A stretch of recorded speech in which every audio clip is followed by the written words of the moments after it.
ایک واقعہ نقل کیا، اس واقعے کو سنو، دل کے اندر ایمان کی تازگی پیدا ہو جائے گی۔ ایک غریب آدمی ایک ندی سے مچھلی پکڑتا تھا اور بازار میں بیچا کرتا تھا۔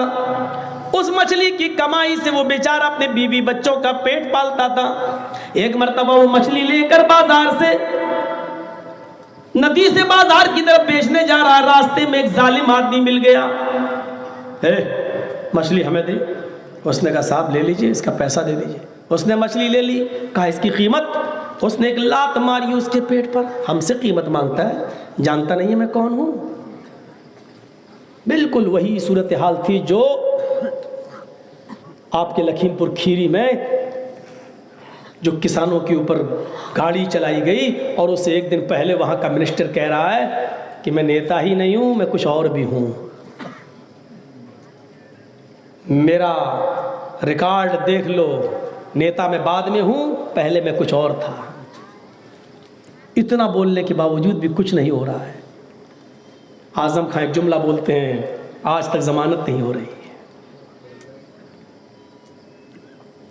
اور ایک صاحب تو اتنا بولتے ہیں ان کو زیڈ پلس کی سرکشا اور مل رہی ہے۔ راجنیتی انسان کو کیا کیا کرواتی ہے انسان سے، سیاست انسان کو کس راستے پہ لا کے کھڑا کرتی ہے، یہ آپ دیکھیے۔ اس آدمی نے ایک لات ماری، مچھلی چھینی، ہم سے پیسے مانگتا ہے۔ یہ آدمی پھر اڑتا اور اس سے مچھلی چھینتا، بھائی یہی مچھلی میری بیوی اور بچوں کے لیے ہے، یا تو اس کی قیمت دے دو یا مچھلی مجھے واپس کر دو، میرے بچے 1-2 دن سے کھانا نہیں کھائے ہوئے ہیں۔ اس نے پھر دھکا دیا، ہٹ۔ اس نے پھر مچھلی چھینی، دونوں، یہ اپنی طرف چھین رہا تھا، وہ اپنی طرف۔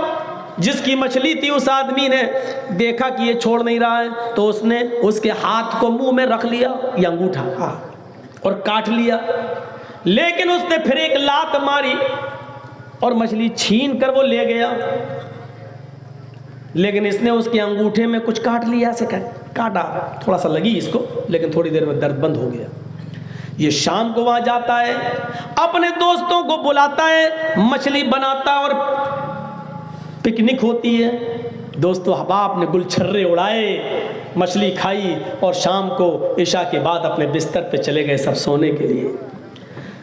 جس نے مچھلی چھینی تھی، رات کا آدھا حصہ گزر گیا، تب اس کے انگوٹھے میں درد شروع ہوا۔ اس درد نے اس کو نڈھال کر دیا۔ رات کسی طریقے سے کٹی، صبح ہو کر ایک حکیم کے پاس جاتا اور کہتا ہے کہ اس میں درد ہے۔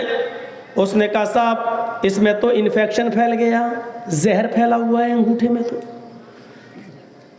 آپ کا انگوٹھا تو کاٹا جائے گا، اور اگر آپ نے انگوٹھا نہیں کٹوایا تو یہ زہر تمہارے پورے جسم میں پھیل جائے گا۔ اس نے کہا نہیں صاحب انگوٹھا کاٹ دو۔ انگوٹھا کاٹ دیا گیا۔ 2-3 مہینے کے بعد یہ پھر وہاں کچھ چیز باقی رہ گئی، پھر وہاں سے درد شروع ہوا اور زہر پھیلتے پھیلتے پورے ہاتھ کی ہتھیلی میں پھیل گیا۔ یہ حکیم کے پاس آیا کہ اب تو درد برداشت نہیں ہو رہا، دیکھیے۔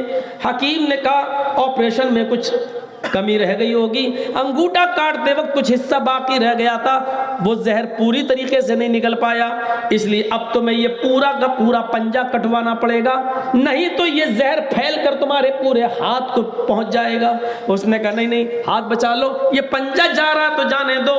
اس کا پنجہ کٹتا ہے تو 3 مہینے کے بعد پھر اس کا زہر بڑھنا شروع ہوتا ہے، کلائی تک پہنچ جاتا ہے۔ حکیم نے کہا نہیں صاحب یہ زہر پھر رہ گیا تھا، ہم نے تو کوشش کی تھی، اب یہ تمہاری کوہنی تک ہاتھ کاٹا جائے گا ورنہ پورے جسم میں زہر پھیل جائے گا۔ کوہنی کاٹ دی گئی، وہ زہر کوہنی کٹنے کے بعد 3-4 مہینے کے بعد اس کے بازو تک پہنچ گیا۔ حکیم نے اس کا بازو کاٹ دیا اور کہا کہ سنو مجھے اس کی وجہ بتاؤ کیا ہے، یہ درد تمہارے کیسے شروع ہوا ہے؟ میں تو آپریشن صحیح کر رہا ہوں، سب کچھ کاٹ رہا ہوں، لیکن زہر پھیلتا جا رہا، مجھے اس کی شروعات بتاؤ کیا ہے۔ اس نے اپنی 1.5-2 سال پرانی بات بتائی، ایسا ایسا ہوا تھا، اس آدمی نے مجھے مچھلی دینے سے انکار کیا تھا، میں نے ظلماً اس کی مچھلی کو لے لیا، ناجائز طریقے سے اس کے مال پر میں نے قبضہ کیا، اس کی مچھلی کو چھینا، چھینتے وقت اس نے انگوٹھا میرا کاٹ لیا، گھر آنے تک انگوٹھے میں درد نہیں ہوا، رات آدھی گزر گئی تب سے درد شروع ہوا، اور تب سے میری انگلی، پھر پنجہ، پھر کلائی، پھر کوہنی، پھر بازو۔ حکیم نے کہا سنو، اب تمہارا بازو کاٹ دینے کے بعد بھی میں گارنٹی نہیں دیتا کہ اب تم صحیح ہو گئے، اب یہ زہر تمہارے پورے جسم تک پھیل سکتا ہے، تم نے جو وجہ بتائی ہے اس درد کی اس کا کوئی علاج نہیں ہے، وہ علاج میرے پاس نہیں ہے، اگر تم اس کا صحیح علاج کرنا چاہتے ہو تو اس کا صحیح علاج یہ ہے کہ اسی آدمی کو ڈھونڈو جس نے تمہارا انگوٹھا کاٹا تھا اور اس نے ضرور تمہیں کوئی بددعا دی تھی، اب اس کو تلاش کرو، اس کو ڈھونڈو، اگر وہ مل جائے تو اس کے ہاتھ پیر جوڑ کر اس کے پیروں پہ گڑ کے معافی مانگ لو، اگر وہ تمہیں معاف کر دیتا ہے تو تمہارا یہ زہر تمہارے جسم میں پھیلنے سے رک سکتا ہے، ورنہ کوئی اور طریقہ نہیں ہے، یہ تمہیں ظلم کرنے کی سزا مل رہی ہے، جاؤ اور کسی طریقے سے اس آدمی کو ڈھونڈ کر اس سے معافی تلافی کر لو۔ 1.5-2 سال کا عرصہ ہوتا ہے، یہ آدمی اس کو ڈھونڈنے لگا لیکن نہیں مل رہا ہے، 1 ہفتے کے بعد کیا دیکھتا ہے کہ ایک ندی کے کنارے سے ایک آدمی مچھلی لے کر آ رہا ہے، اس نے غور سے دیکھا تو یہ وہی آدمی ہے جو 2 سال پہلے جس سے میں نے مچھلی چھینی تھی، یہ آدمی اس کے پاس گیا،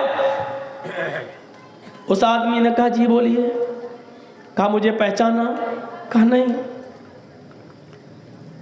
یہ میرا انگوٹھا، پھر پنجہ، پھر کلائی، پھر کونی، پھر بازو، کہا میرے بھائی سب مجھے کیوں بتا رہے ہو، کہا یہ صرف تمہاری وجہ سے میرا کاٹا گیا، اس نے کہا اللہ کے بندے میں نے کیا کیا تمہارے ساتھ، کہا میں وہی ظالم انسان ہوں، آج سے 2 سال پہلے جو مچھلی میں نے تمہارے ہاتھ سے چھینی تھی اور چھینتے وقت تم نے میرے انگوٹھے کو کاٹ لیا تھا، میرے بھائی تم نے انگوٹھے میں کاٹا ضرور تھا، میں مچھلی چھیننے میں کامیاب ضرور ہو گیا تھا، تم رو رہے تھے کہ اس مچھلی کے علاوہ میری بیوی بچوں کے پاس کھانے پینے کو کوئی چیز نہیں ہے،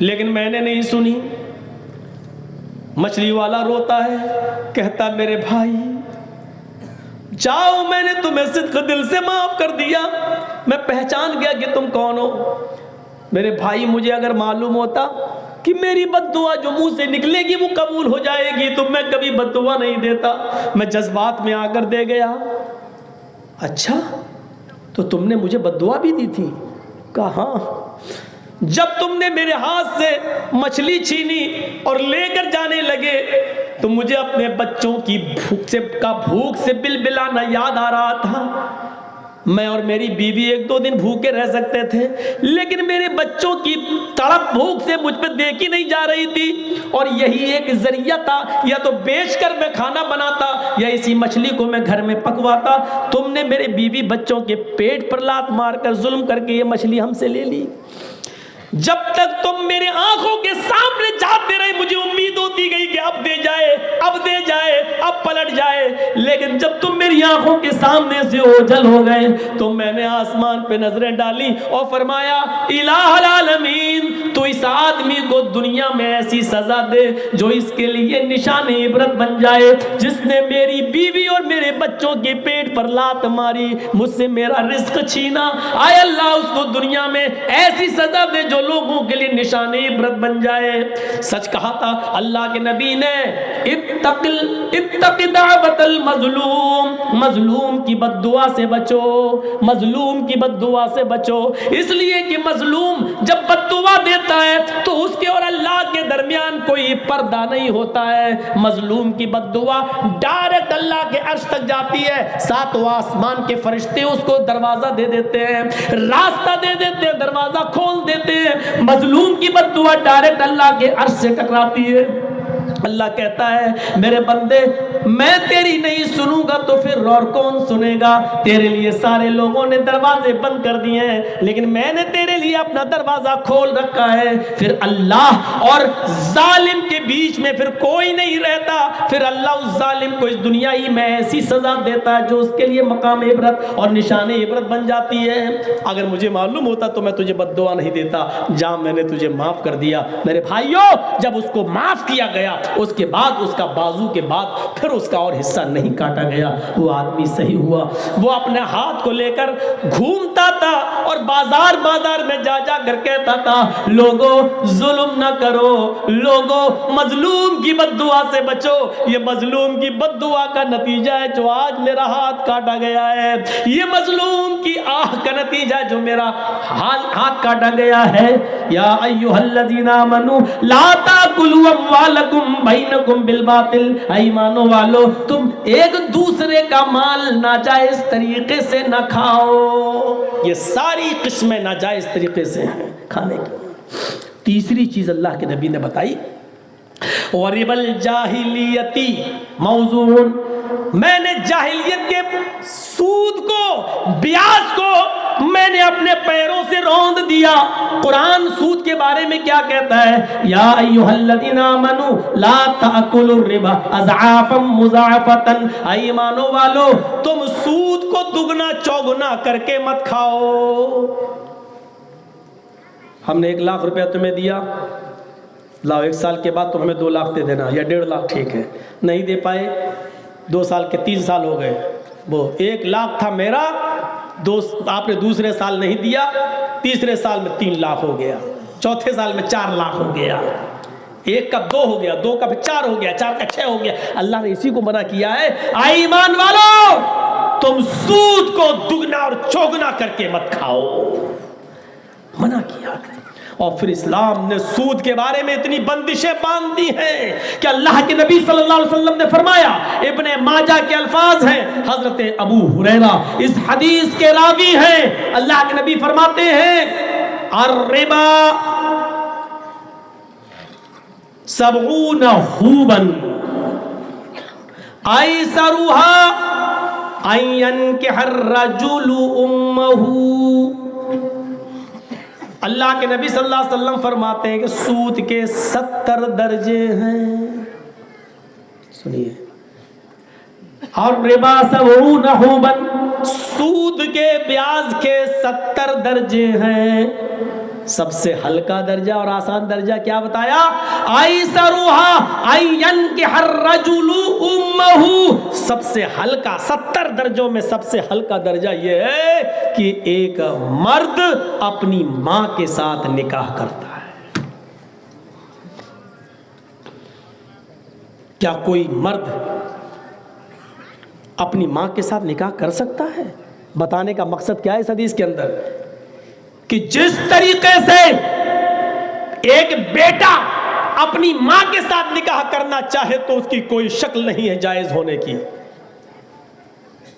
قرآن کی آیتیں پڑھی جاتی ہیں نکاح کے موقع پر، یا ایھا الذین آمنوا اتقوا اللہ حق تقاتہ ولا تموتن الا وانتم مسلمون، یا ایھا الناس اتقوا ربکم الذی خلقکم من نفس واحدہ وخلق منها زوجها وبث منہما رجالا کثیرا ونساء واتقوا اللہ الذی تساءلون به والارحام ان اللہ کان علیکم رقیبا، یا ایھا الذین آمنوا اتقوا اللہ وقولوا قولا سدیدا یصلح لکم اعمالکم ویغفر لکم ذنوبکم ومن یطع اللہ ورسولہ فقد فاز فوزا عظیما۔ نکاح کے موقع پر یہ آیتیں پڑھی جاتی ہیں، بتانے کا مقصد یہ ہے کہ ایک لڑکا اپنی ماں کے ساتھ نکاح کرنے کے لیے بیٹھا ہے، یہ آیتیں جو 3 پڑھی جاتی ہیں، 3 نہیں 3000 بار پڑھ لو، 3000 نہیں 3 لاکھ بار پڑھ لو، لیکن اس کے باوجود ماں حرام ہی رہے گی بیٹے پر، حلال نہیں ہو سکتی ہے۔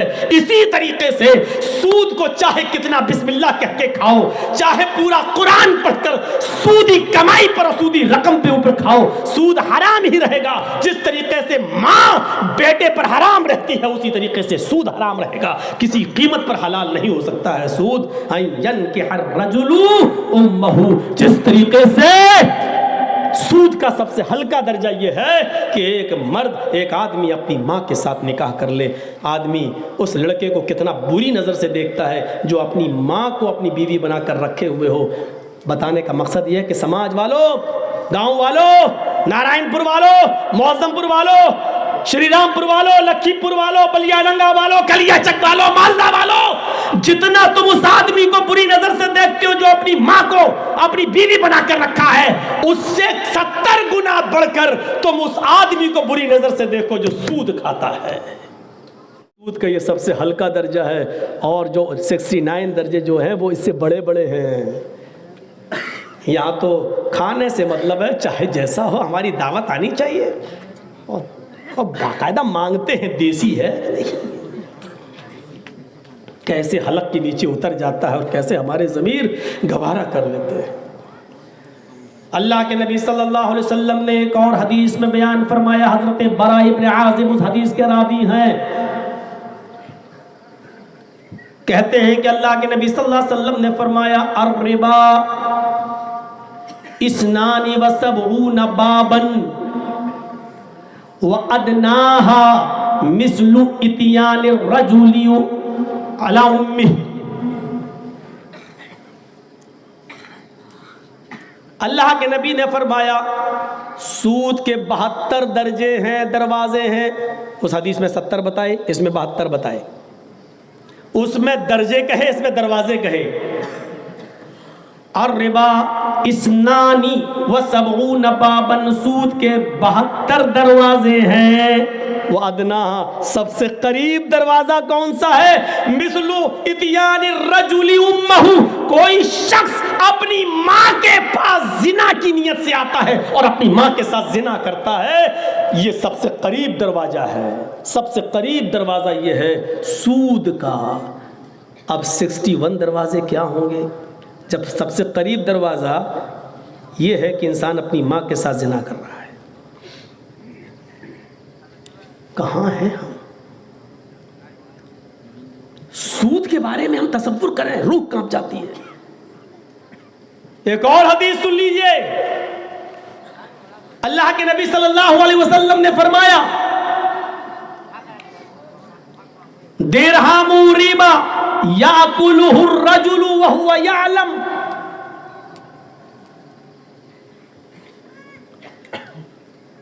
اشد من 36 زنیۃ.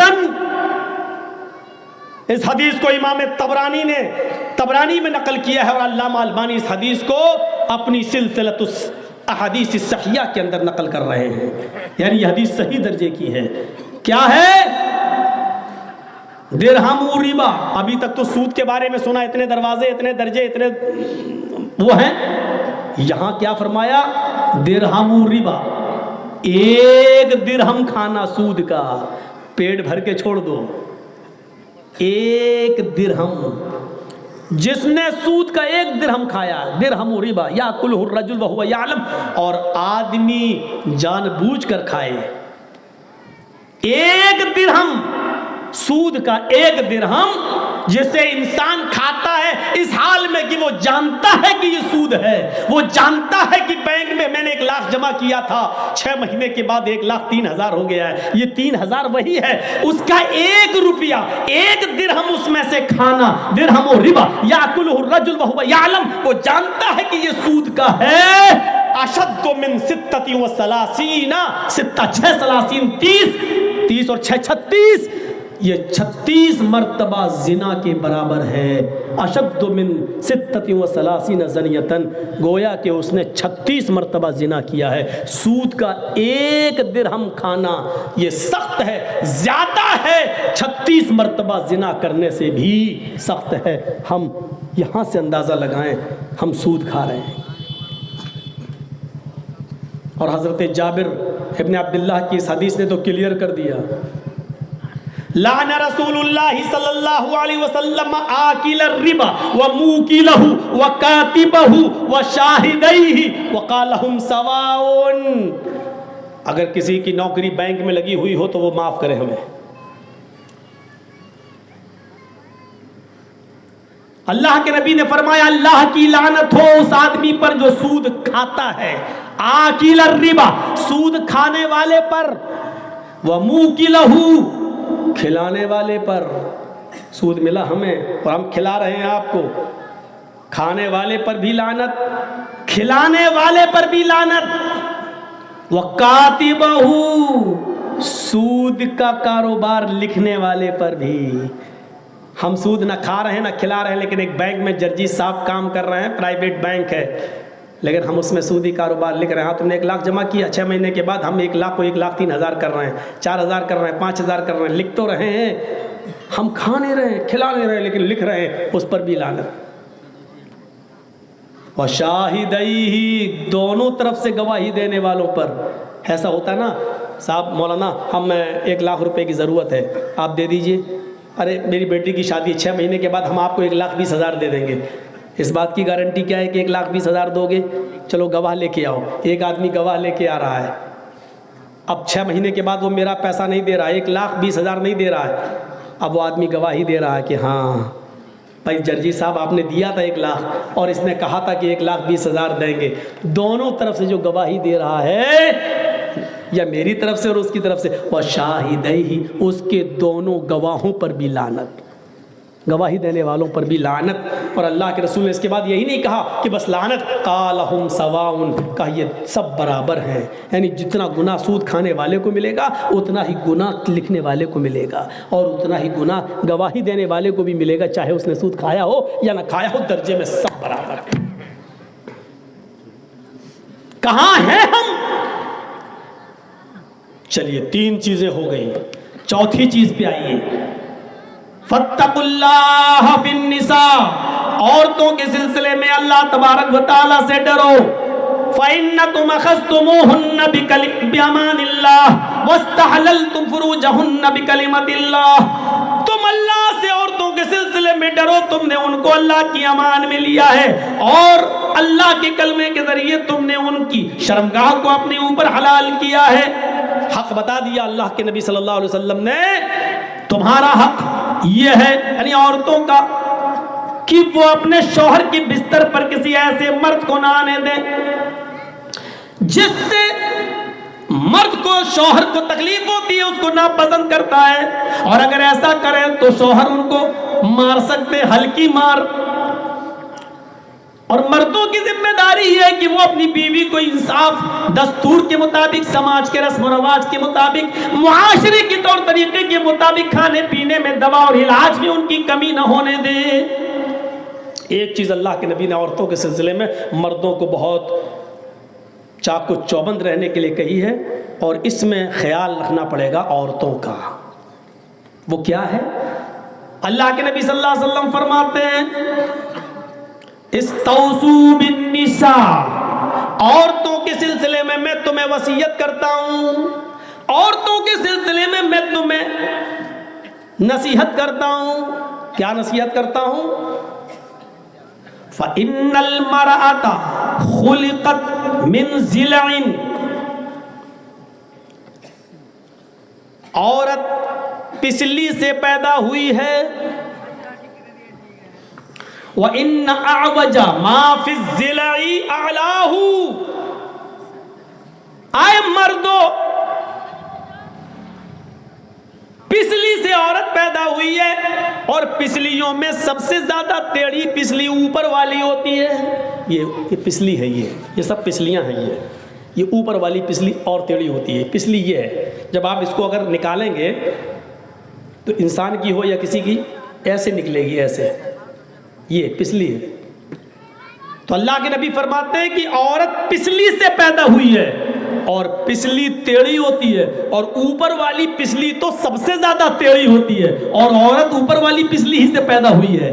عورت اوپر والی پسلی سے پیدا، یعنی اشارہ کیا کہ وہ ٹیڑھی ہی رہے گی،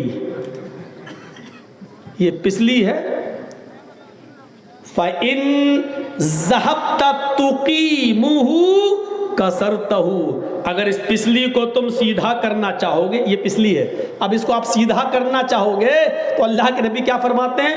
ایسے کرو گے، ایسے اتنی ہوگی بس، اور زیادہ سیدھی کی یہاں تک کرا تو ٹوٹ جائے گی، وہ سیدھی ہوگی نہیں۔ تو اللہ کے نبی کہتے ہیں فَإِن ذَهَبْتَ تُقِيمُهُ كَسَرْتَ، اگر تم نے اس کو سیدھا کرنے کی کوشش کی تو تم اس کو توڑ دو گے. یعنی عورت کو اگر سدھارنے کی کوشش کی تو بگڑ جائے گی. مطلب سمجھ رہے ہو اللہ کے رسول کا کتنا صاف ہے.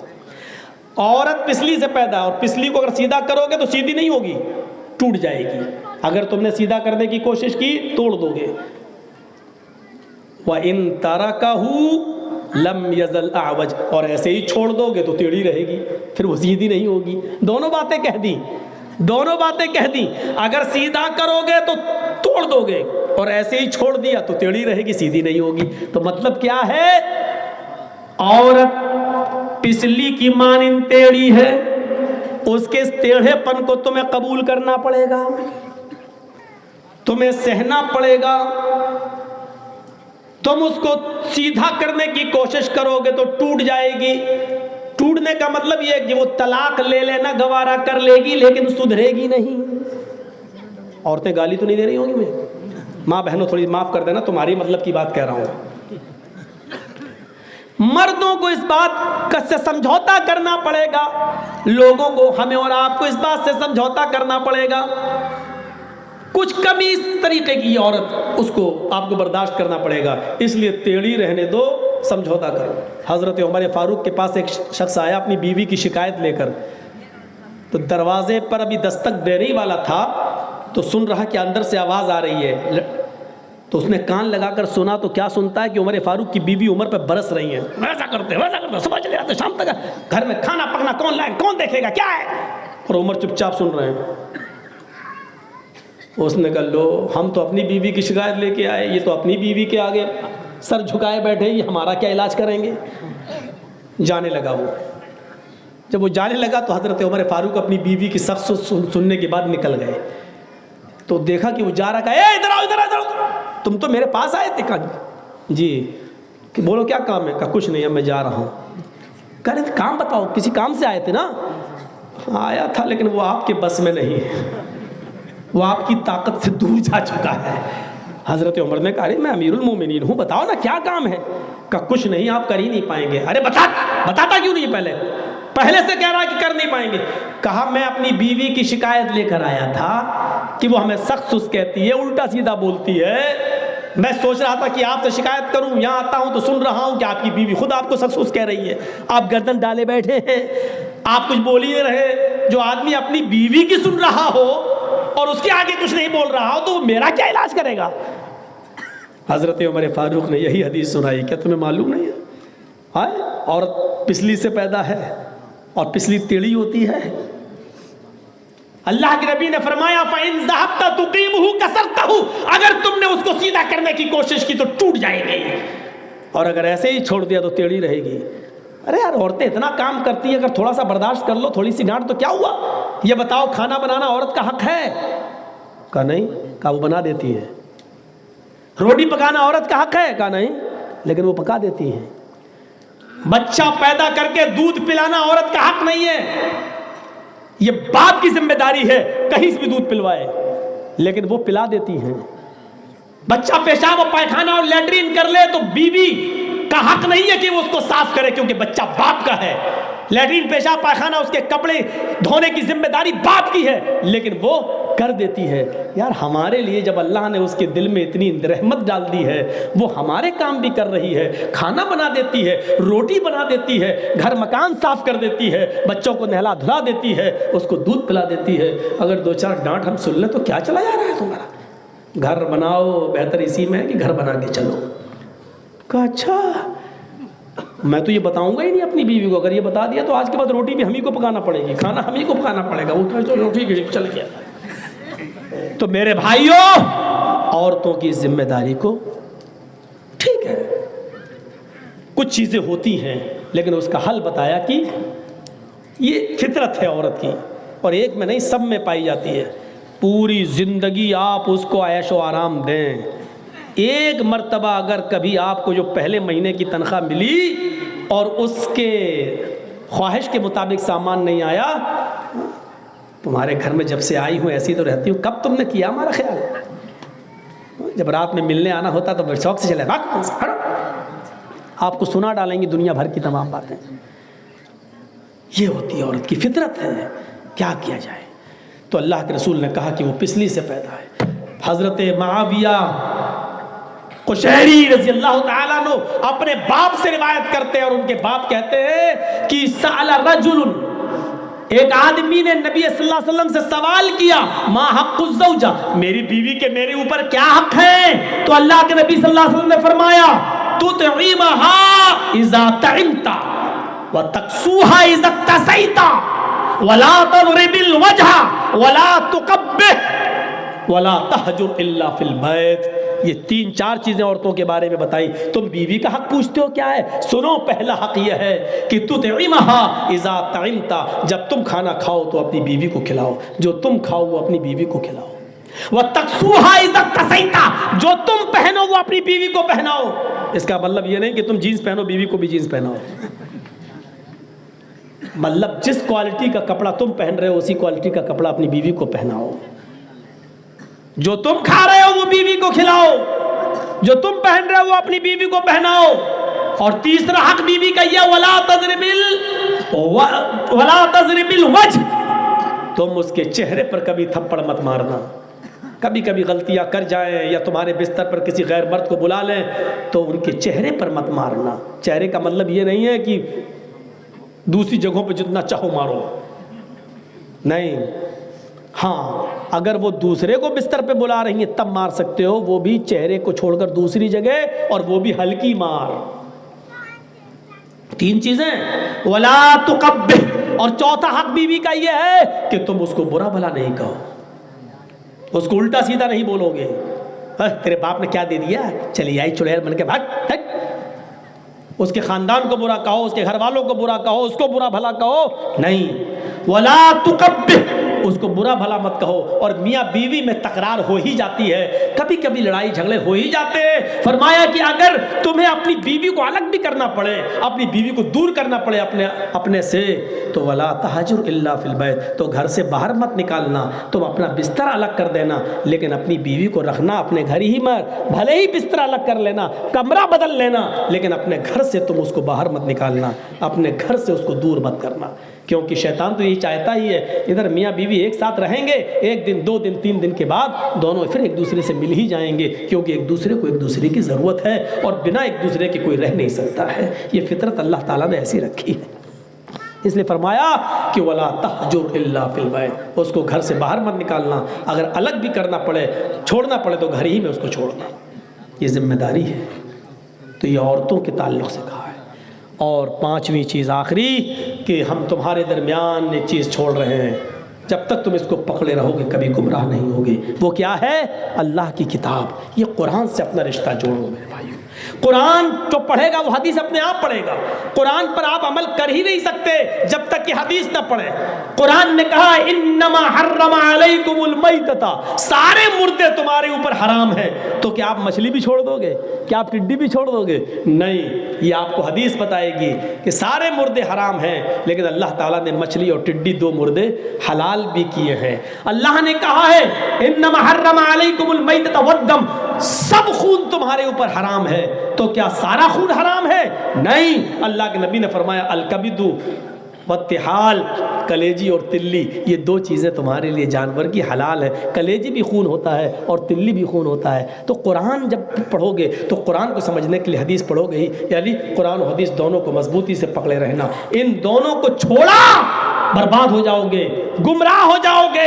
اگر بچنا چاہتے ہو گمراہی سے اور پوری طریقے سے مسلمان رہنا چاہتے ہو تو جب تک تم ان دونوں چیزوں کو مضبوطی سے پکڑے رہو گے کبھی گمراہ نہیں ہوگے۔ میرے بھائیوں، 12:15 بج گئے ہیں، 12 بجے 12:15 بجے سے زیادہ پروگرام نہیں ہونا چاہیے، اور پہلے دن کچھ کم ہوتا ہی ہے، دوسرے دن میں ٹائم زیادہ لیتا ہوں، تو کل انشاءاللہ آپ کا ٹائم زیادہ لیا جائے گا۔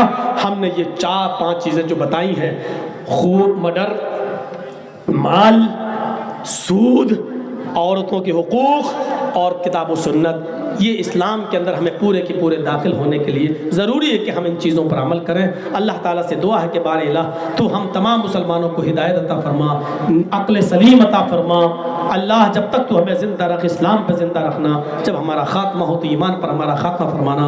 وما علینا الا البلاغ المبین وآخر دعوانا ان الحمد للہ رب العالمین. السلام علیکم ورحمۃ اللہ وبرکاتہ.